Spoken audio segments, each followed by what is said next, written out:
kembali. Assalamualaikum warahmatullahi wabarakatuh. Gimana hari ini? Sehat? Jadi sedikit refleksi ya pertemuan kemarin dengan Bu Adri, yang mana mungkin kalian di sini kemarin kalau tidak salah Bu Adri itu menerangkan tentang gaya dan porsi duit. Apa itu gaya dan porsi itu? Tahu? Mana ada datanya? Ya, silakan. Kembali materinya. Kemudian tahu Bapak untuk porsi tubuh, ya porsi tentang bagaimana bentuk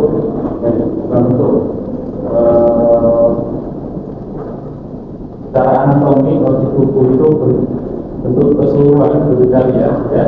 Bagaimana di situ dijelaskan bagaimana dua gaya dan dada ya. Yang dijelaskan mungkin kemarin berarti masuk ya. Kemudian untuk selanjutnya kita masuk di pertemuan kali ini ya. Kita masuk ke minggu ke-11 yang mana materi pada siang hari ini adalah tentang analisa atau analisis postur dan keseimbangan, mana nanti submaterinya tentang pusat gravitasi dan dasar gaya temuan ya. Silakan nanti sambil kita belajar ya, silakan yang apabila tidak sambil ditanyakan kepada Bapak. Oke, next ya. Untuk tujuan pembelajaran pada siang hari ini, kalian akan menjelaskan konsep postur tubuh dan keseimbangan, yang mana postur tubuh ini nanti akan sangat berguna kepada kalian sebagai seorang akademisi ya, yang mana postur tubuh ini akan bisa kita kategorikan menjadi beberapa macam, nanti akan ada penjelasannya. Kemudian setelah itu kalian bisa mengidentifikasi pusat gravitasi dari tubuh kalian ya. Jadi nanti ada center of gravity dari tubuh kalian, letaknya di mana. Kemudian menganalisis postur tubuh dari, mungkin nanti akan kita bagi kelompok ya. Selanjutnya melakukan observasi dan pelaporan postur dalam kerja kelompok ya. Jadi nanti akan dibagi secara berkelompok. Kalian akan diberi secara kelompok mengerjakan analisa postur tubuh berdasarkan foto analisis ya. Ini nanti kalian akan Bapak suruh untuk mendownload suatu aplikasi, yang mana aplikasi tersebut akan membantu kalian dalam sebuah analisa postur tubuh. Oke, kita lanjutkan ya. Jadi sedikit kita flashback dari di awal-awal kemarin tentang apa sih itu kinesiologi. Kinesiologi adalah ilmu tentang gerak manusia, yang mana banyak fungsinya ya. Sebagai dasar kalian memulai dalam sebuah analisis ya, analisis biomekanis segala macam, itu nanti akan masuk dalam ranah kinesiologi. Kemudian di situ dijelaskan bahwa menganalisis ya struktur dan fungsi sistem muskuloskeletal kemudian penting dalam sebuah olahraga sebagai analisa performa ya. Bagaimana sudut-sudut yang efisien dalam sebuah teknik ya, dalam sebuah olahraga.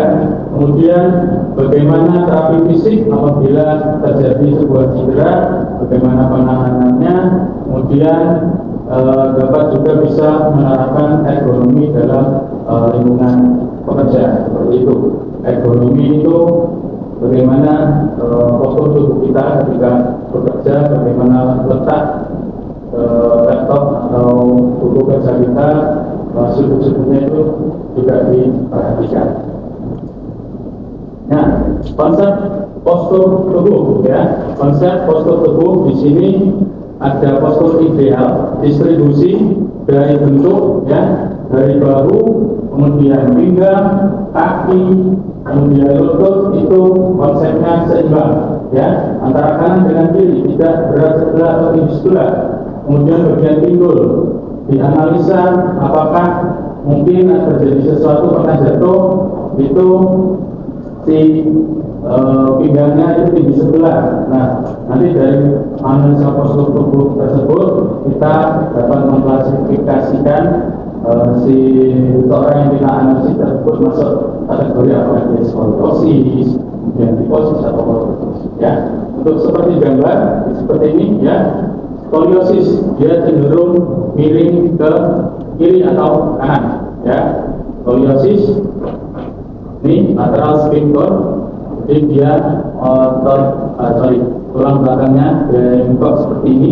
Ya, ini kebanyakan case-nya itu dimulai dari kalian waktu SD. Waktu SD kalian cenderung membawa buku pelajaran selama 1 minggu, ya, dibawa di tas kalian.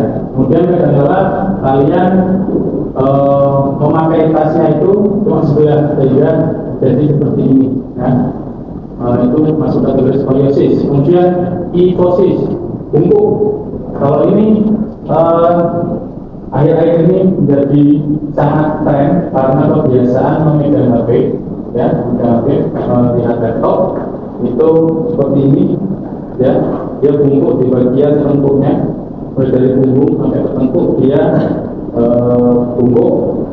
Kemudian lordosis, tengkuk lumbar berlebihan. Jadi di bagian sini pinggang, ya, di bagian pinggang dia terlalu tinggi. Kalau istilah bahasa Inggrisnya itu mendekek, ya, ya. Jadi dia terlalu condong ke depan, perutnya dia ke depan seperti itu. Kita lanjutkan. Nah, di sini faktor yang mempengaruhi postur, ya, faktor yang mempengaruhi postur ada beberapa, ya. Yang pertama itu genetik. Genetik itu bawaan sejak dia lahir, ya. Jadi ada beberapa case yang terjadi yang mana dia sejak lahir itu sudah mengalami keterbatasan. Misal ini kalau yang pernah kalian hubungi itu postur tubuhnya, kalau yang di media massa atau media televisi itu dia terlalu tinggi, ada, ya, seperti ini. Kemudian ada yang miring seperti ini, itu ada yang dari lahir juga seperti itu, karena ada genetika yang lahir akibat mungkin kromosoma B atau X-nya itu bermasalah sehingga sangat berpengaruh terhadap hasil dari bayi yang terlahir seperti itu. Kemudian itu kebiasaan duduk dan berdiri, ya, kebiasaan duduk dan berdiri, yang mana duduk dan berdiri ini sangat lekat sekali dengan kalian sebagai di sini seorang mahasiswa, ya. Mahasiswa aktivitas hariannya adalah belajar, mengerjakan tugas, kemudian dengan praktek. Nah, itu akan sangat berpengaruh terhadap postur tubuh, seperti duduk yang kurang ergonomi akan menyebabkan mungkin sakit pinggang, seperti mungkin di tes yang lalu yang mungkin jawaban kalian dari sama semua itu adalah duduk terlalu lama yang menyebabkan sakit punggung, sehingga dapat mempengaruhi postur tubuh seseorang. Kemudian yang kedua, cedera atau nyeri kronis. Misal dari kalian di sini mungkin ada yang pernah jatuh atau kecelakaan, ya, coba Mas, coba Riza, ya, dulu case-nya seperti apa? Case-nya itu lagi motor ini ketabrak dari belakang mobil, berkata jauh. Nah, pinggangnya ini apa? Pinggangnya patah atau kayak gini, kayak sen itu soal tapi kayak sekarang apakah masih ada mungkin keterbatasan gerak atau berapa masih ada, apakah sudah dibandingkan ronsen pas itu ke setelah kecelakaan kan langsung disken pak, akhirnya cuma saya biasa ya, cuma sampai sekarang masih ada mungkin ketidaknyamanan juga bergerak. Selanjutnya, Fredrik, dulu jatuhnya seperti apa? Kalau motor Pak, pulang apa? Jatuhnya itu dari jauh, adalah motor di depan mobilnya udah lagi sukses. Terus selanjutnya kemudian Belum apa terjadi. dalam Sampai sekarang masih ada yang mungkin gerakan yang susah dilakukan karena efek dari paling kebetulan itu kadang orang tua. Masalah dari utamanya adalah di situ. Yang lain, apa ada? Ada? Kita lanjut. Ya, di sini cedera atau dari kronis. Kemudian kelemahan otot, ya. Bagi dia mungkin yang sudah seperti kita ingat tempo lalu, kalian ada tugas tentang bagaimana analisa seorang nenek-nenek itu, bagaimana latihannya, terus bagaimana juga menghindari, ya, menghindari agar ototnya tetap sehat atau bugar dan tidak mengalami kelemahan otot untuk dilakukan dengan latihan. Latihannya pun latihan yang bukan seperti pada umumnya orang yang masih normal, masih muda. Kalau nenek-nenek, kakek-kakek itu yang digunakan adalah alat seperti karet elastis, ya.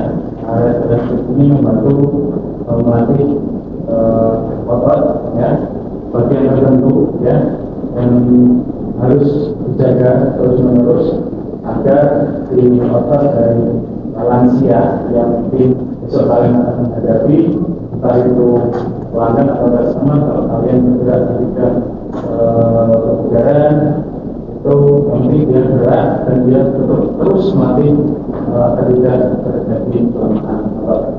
Oke, selanjutnya ekonomi lingkungan. Nah, di sini ekonomi lingkungan sangat berpengaruh, ya. Ya, di sini ada korek postur, kami postur. Nah, di sini kalian disuruh untuk mengecek postur kalian, ya. Kalau jalan itu seperti apa, apakah tegak, apakah seperti ini ada bumbu, ya. Kemudian ketika di depan laptop atau dalam bekerja angkat barang, kalian berdudukkan secara berlama-lama, itu akan sangat berpengaruh terhadap postur tubuh kalian. Ya, mungkin seperti ini, ya. Ini temboknya akan kaku atau tegang. Kemudian di sini yang harus dan jangan dilakukan, yang harus dilakukan ketika bergerak atau berjalan itu harus tegak, pandangan ke depan, jangan melakukan seperti ini, jalan membungkuk, ya. Itu akan sangat berpengaruh terhadap postur kalian. Kalau dilakukan secara lama atau dengan durasi yang relatif lama, itu lama-kelamaan akan membentuk postur tubuh kalian jadi kurang bagus. Oke, kita lanjutkan. Nah, keseimbangan tubuh di sini, ya, keseimbangan tubuh di sini kalian akan mengetahui dibagi menjadi dua, ya. Ada statik atau diam. Di posisi diam seperti ini, kita kaki itu apakah stabil atau tidak keseimbangannya. Kemudian dinamik dalam bergerak dalam satu garis lurus, apabila dia tidak mempunyai keseimbangan yang bagus, dia akan terjatuh, ya. Berjalan seperti ini, tiba-tiba keseimbangan terjatuh, keseimbangannya itu terganggu, ya. Itu kemampuan mempertahankan posisi tubuh yang stabil. Oke, lanjutkan. Nah, ini yang penting. Kalau kalian bisa sudah masuk ke biomekanik, COG atau Center of Gravity itu sangat penting. Kenapa sangat penting? Ini bisa membantu kalian, ya, menentukan analisa ketika kalian memulai analisa gerak tubuh, misal di permainan sepak bola, ya. Kalian analisa video, ya, analisa video. Di situ kalian menendang bola, ya. Kalian memprediksi arah tendangan bola, ya. Persiapannya seperti apa, pas tendangan itu seperti apa. Nah, di sini ada analisa center of gravity-nya, ya. Center of gravity jadi di tengah. Apabila dia tiduran seperti ini, dia dibagi setengah seperti ini, dia stabil keimbangan, ya. Apabila dia berdiri seperti ini, dia dibagi dari sisi depan, ya, dia akan tetap seimbang. Apabila dia berdiri menyamping, dia berdiri di atas seimbangan, ini tetap seimbang semua, ya. Nah, di sini ada bidang sagital, transversal, sama frontal. Frontal berarti hubungannya dengan depan, bagian depan. Transversal, sagital, kemarin mungkin sudah dibahas dengan Wadi, apa itu sagital, transversal, dan frontal. Ya, di sini dari gravitasi ketika berdiri letaknya ada di, kalau tidak salah itu di bawah pusat, ya. Kemudian ketika membungkuk sedikit ada pergeseran, dia naik di bagian bawah bagian. Itu berdasarkan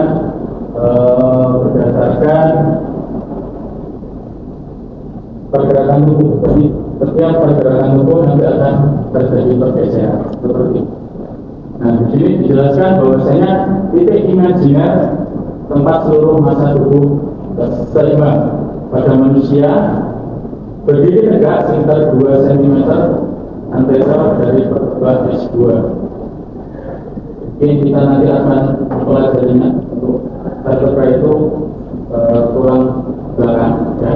S2 itu akan dibahas secara lebih rinci itu di pelajaran mata kuliah anatomi dan fisiologi, ya. Kemudian posisi COG atau center of gravity berubah saat bergerak. Seperti yang Bapak jelaskan tadi, COG-nya itu akan berubah-ubah sesuai dengan pergerakannya seperti apa. Oke, kita lanjutkan. Ada yang kedua yaitu base of support atau dasar tumpuan, ya. Di sini dasar tumpuannya ini juga berubah-ubah, ya.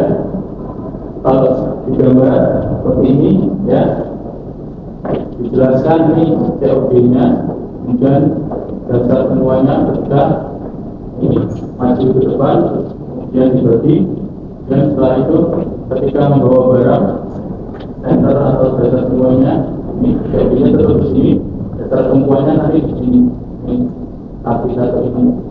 Kemudian ketika sudah maju seperti ini, COD-nya pindah di sini, ya. Dan poin yang paling kuat nanti berada di sini, base of support. Selain berarti ini dari segi hayalnya, COD-nya di sini. Ini, ya. Ketika kita berdiri dengan kaki rapat, itu base tumpuan kita adalah di kedua telapak kaki kita. Ketika membuka, ya, itu akan lebih stabil.